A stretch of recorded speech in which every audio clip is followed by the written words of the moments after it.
Hello friends of Crawford, I'm Michael Waldron and I'm really delighted to be coming to you today.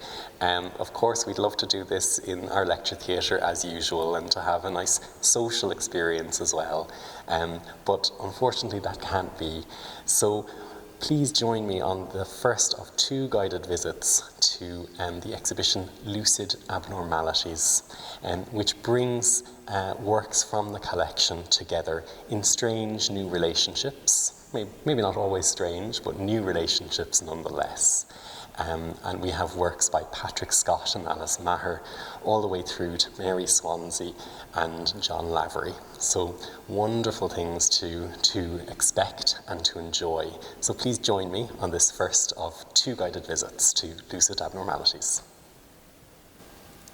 So the exhibition Lucid Abnormalities is actually taken from a quotation by the Anglo-Irish writer Elizabeth Bowen, and she described the war years living in London as having a sense of lucid abnormality, and that people's lives sort of bled into each other and we didn't know where one person began and the other finished.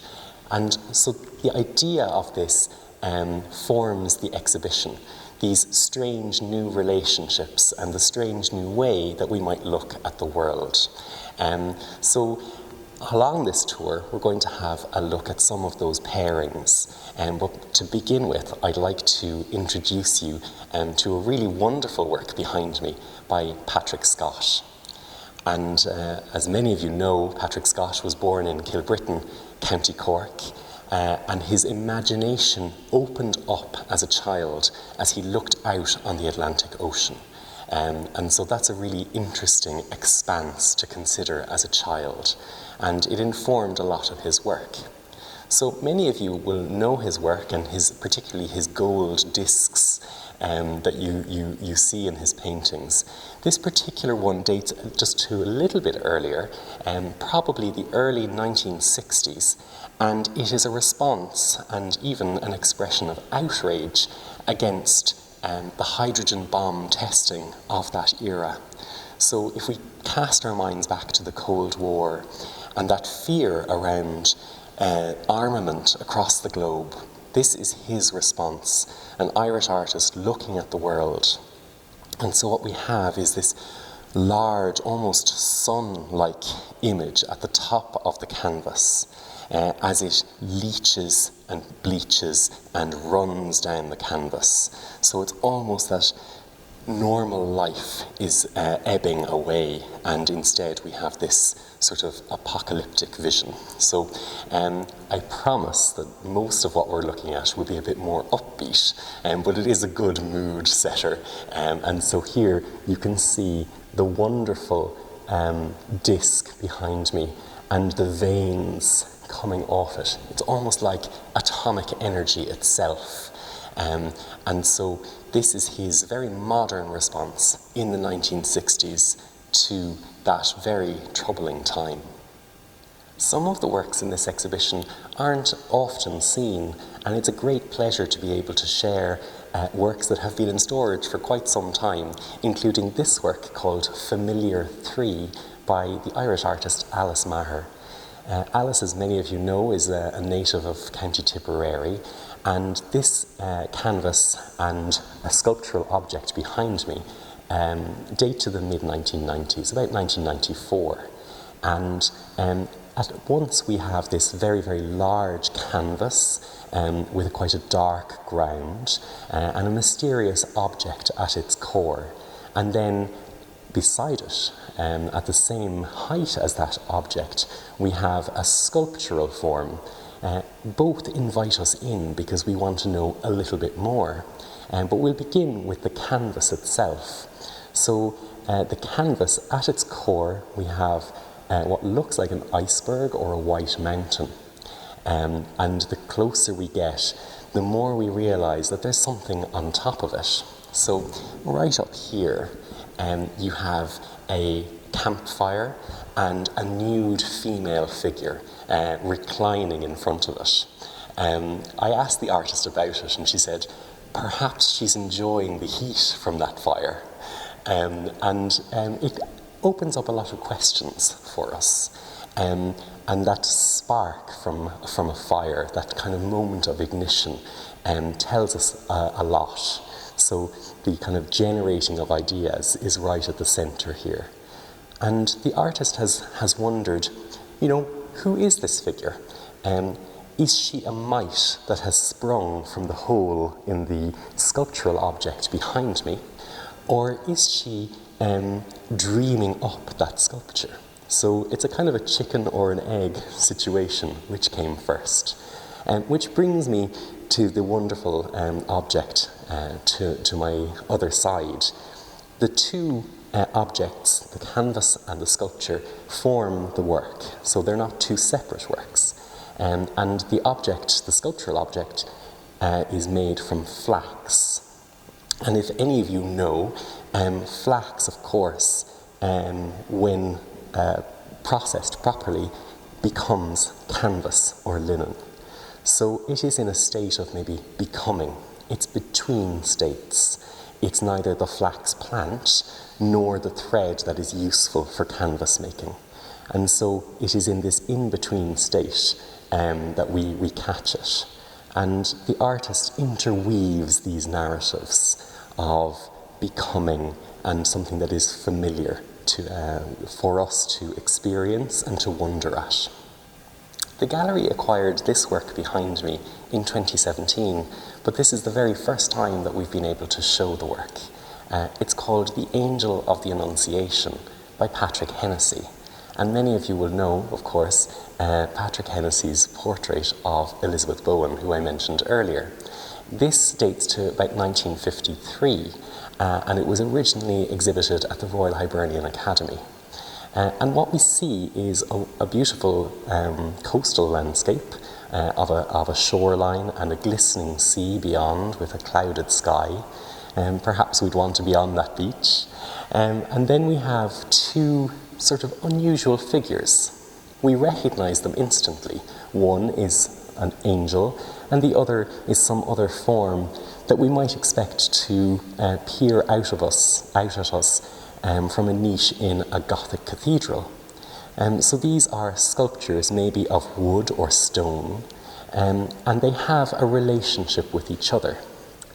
The title itself gives us a clue, Annunciation.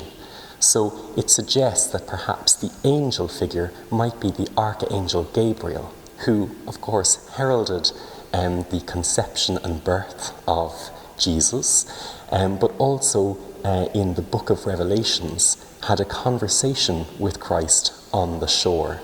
So it suggests that perhaps the figure in the background might be the Virgin Mary or Jesus. But the closer we get, the more this kind of unravels, because the figure is androgynous.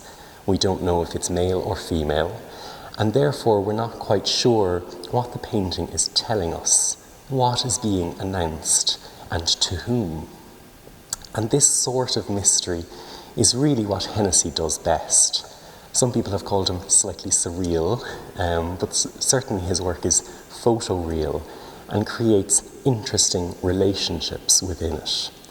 He was, of course, also a gay man who was living in a conservative Ireland of the mid-20th century and living with his partner and practicing as an artist. So it's a very, very curious painting from that regard. This painting is called Festival Scene, and it dates to the 1960s. So we're staying in the mid-20th century a little bit. And it's by the North Cork artist Sylvia Cookcollis, who grew up at Ansgrove, and many of you may have visited the gardens there. And what's interesting about this work is not only is it a beautiful example of the artist's interpretation of fauvism and those wild beasts of the early 20th century French art scene, I'm thinking Matisse and others, but it also has a very, very curious recent history. For many years it was in a very, very poor state, so we could not show it to the public.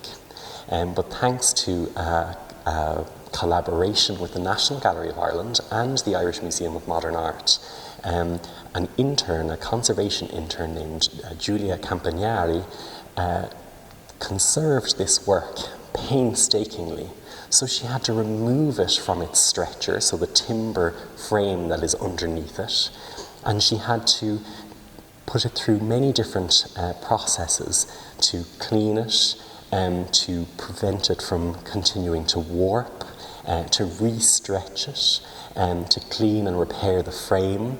And now we are so pleased to be able to show this work again, because it really is a wonderful example of mid-20th century Irish painting. I'd now like to move on to a pair of paintings, one of which will be very familiar to some of you. This is the Consultation by William Sheehan, which dates to 1917. William Sheehan was a student in this very, very building back at that time, and he was also the first recipient of our Gibson Bequest Scholarship, which sent him to Madrid. But what's really wonderful about this pairing is that the painting above it is also by him, and if we look very, very closely, the painting above also appears in the painting below. So this portrait of a lady above is the painting in the background reflected in the mirror of the Consultation.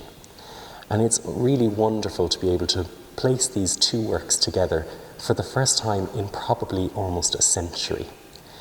William Sheehan unfortunately passed away in the early 1920s, and his family have preserved his work wonderfully down through the years until earlier this year, when the family gifted Portrait of a Lady to the gallery very, very generously. And I think that's a really wonderful thing, because it helps us to preserve that artist's memory. He isn't in any other national institution in Ireland. He is attached to this institution very readily through his own biography. And of course, the Consultation is one of the favourites for visitors to spend time with. So to have these two together deepens our relationship and our understanding of the work and our understanding of the artist. And so here we have Portrait of a Lady and the Consultation speaking to each other, just like the consultation that is happening between the man and the woman in the painting. So other very familiar works are either side of me. This is A Race in High Brazil by Jack B. Yeats from 1937, and this one is called Samoan Scene from 1924 by Mary Swansea. And I suppose I'm including them so that we can be a bit transported, especially when we're going into these darker winter days. I think we do need a little bit of brightness. And so who wouldn't want to be in High Brazil, the fabled island across the sea, the Isle of the Blessed, as it has been come to be known. And of course it includes wonderful kind of horse seeing, and Jack Yeats loved horses. They were his kind of image of freedom, of liberty, of something carefree. It also takes us maybe to his beloved Sligo, or perhaps further afield. But Samoan Scene is a very particular location. It exists. And so the two together suggest the idyll of our imaginations and perhaps the idyll that really does exist in the world. In this case, Mary Swansea famously journeyed across the globe to Samoa, taking a very, very long sea voyage from Hawaii to Samoa, and living with a doctor while she studied the local inhabitants who were at work, who were going about their daily lives.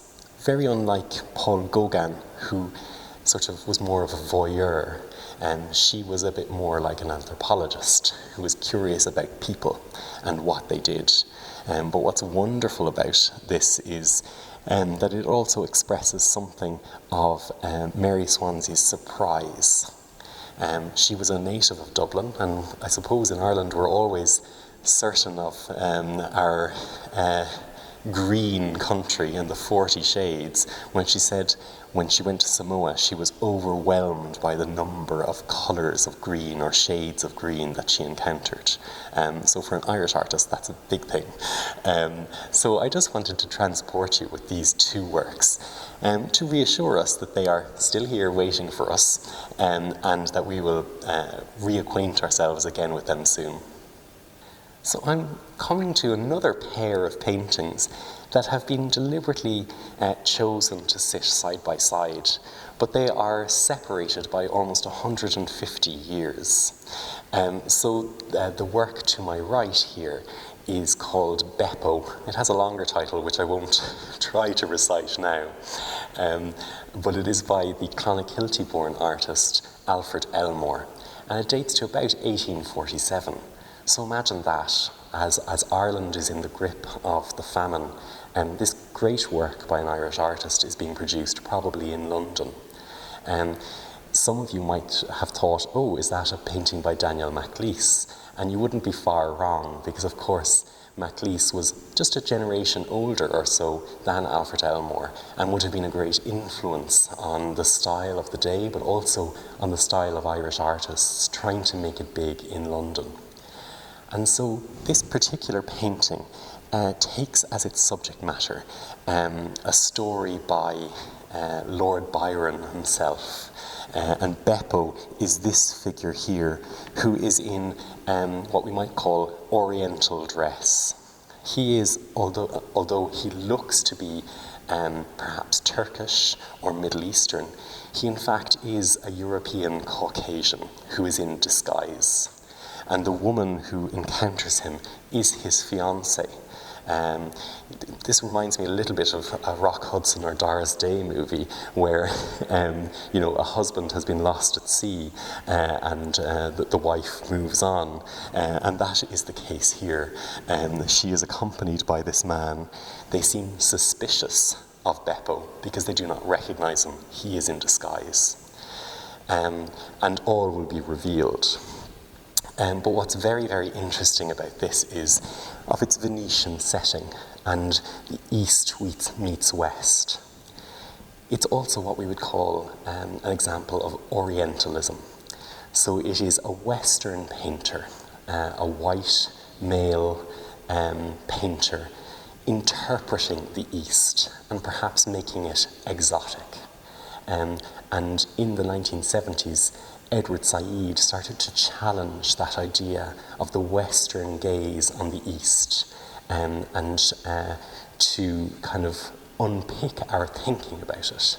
And though while it is a very beautiful painting, we might have some problems about how it represents the East.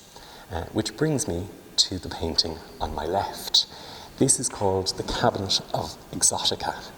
It's from 1993, and it's by the Cork-born artist Susana Chan. Susana Chan was a graduate of the Crawford College of Art and Design in the early 1990s, and she was the youngest painter to be brought into the collection in 1993. So it's a real claim to fame, and this is a wonderful sort of riposte to this sort of painting, because it takes on that idea of exoticizing or being a voyeur about Eastern and Asian culture. And so what we have here is almost like a stage set, a diorama, a doll's house. And the figure, the female figure, as perhaps a Chinese woman being packaged by Western eyes as something very, very particular. This was the artist's challenge to that stereotype, and she was very much in mind of the work of Frida Kahlo at the time. So it is a really interesting feminist and Irish Chinese response to something like this Orientalist masterpiece beside me. Thanks for joining me on this first of two guided visits to Lucid Abnormalities. I hope you've enjoyed it and that you'll join me again for the second part. Look forward to it.